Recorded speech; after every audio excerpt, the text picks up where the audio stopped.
Once upon a time, in the great Igbo land, there was a village called Umuaka. The village was blessed with fertile land, tall palm trees, and a river filled with fish. The people of Umuaka lived in peace, farming, fishing, and celebrating festivals with great joy. In this village, there was a beautiful girl named Adaeze. She was the only daughter of her parents, and they loved her dearly. She was kind, smart, and hardworking.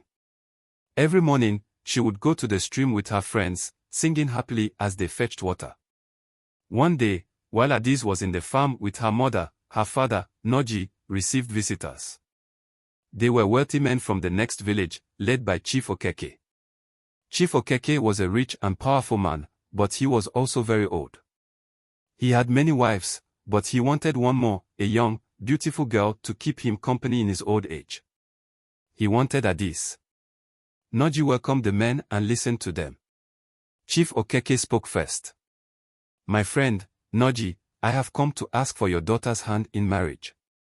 I will give you 20 bags of yam, 10 cows, and a lot of money. Your family will never lack anything." Nnaji was tempted. He knew Chief Okeke was a great man, and the gifts were too much to refuse. But he also knew Adaeze was young. She had dreams, and she wanted to marry for love. Still, greed blinded his heart. He accepted the offer. That evening, when Adaeze and her mother came back from the farm, Nnaji told them the news. "Adaeze, you are to marry Chief Okeke in 2 weeks. He has paid a great price for you. Our family will be rich." Adaeze was shocked. She fell on her knees and cried. "Papa, I do not love him. He is too old. Please do not force me." Her mother, Nkechi, tried to plead for her, but Nnaji refused. "The decision has been made. A girl does not choose her husband. Her father does." That night, Adaeze could not sleep. She cried until her pillow was wet with tears. Her best friend, Kayameka, came to visit her. "Do not worry, Adaeze. We will find a way," she whispered. The next morning, Adaeze ran to her grandmother's hut.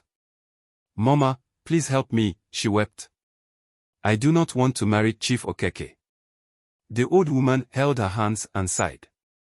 "My child, marriage should be from the heart, not for money.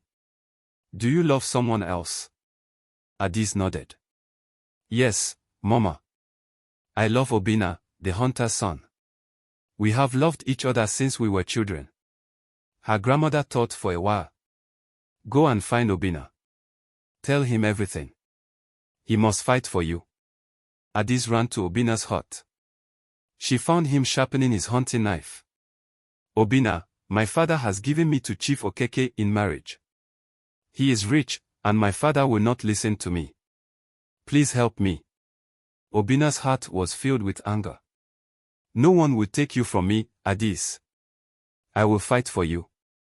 That evening, Obinna went to Nnaji's hut with his own father. "Nnaji, I love Adaeze. I wish to marry her. I may not have cows and bags of yam, but I have love and strength. Let me prove myself." Nnaji laughed. "Love does not buy food. You are a poor hunter's son. Leave my house." Obinna left, but he did not give up. He went to the village elders and told them his story. The elders listened and decided to call a village meeting. The next morning, the village square was filled with people. The elders sat on wooden stools, and Nnaji, Chief Okeke, Adaeze, and Obinna stood before them. The oldest elder spoke. "Marriage should be for love, not wealth. But in our tradition, a man can win his bride through a test of strength and bravery. If Obinna is brave enough, he may fight for Adaeze." Chief Okeke laughed. "I am too old to fight," he said. "But if Obinna wants Adaeze, let him face my strongest warrior, Ikenga. If he wins, he can have her. If he loses, he must live forever." The crowd gasped. Ikenga was a giant. He was the best wrestler in the land. Could Obinna defeat him? Obinna nodded. "I accept the challenge." The fight was set for the next day. The whole village gathered at the square. Drums beat loudly, and people cheered. Obinna and Akno stepped into the wrestling ground. Akno was strong. He lifted Obinna and threw him to the ground. But Obinna was fast. He dodged, kicked, and struck back.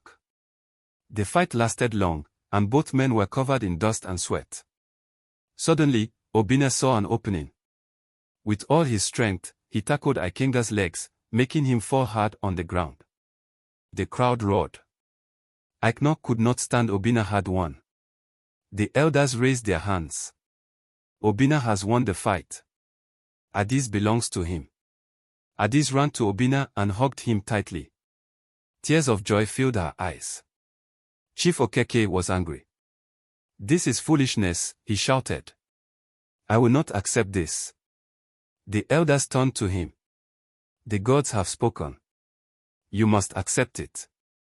Defeated, Chief Okeke stormed out of the village. Nnaji, ashamed, turned to his daughter.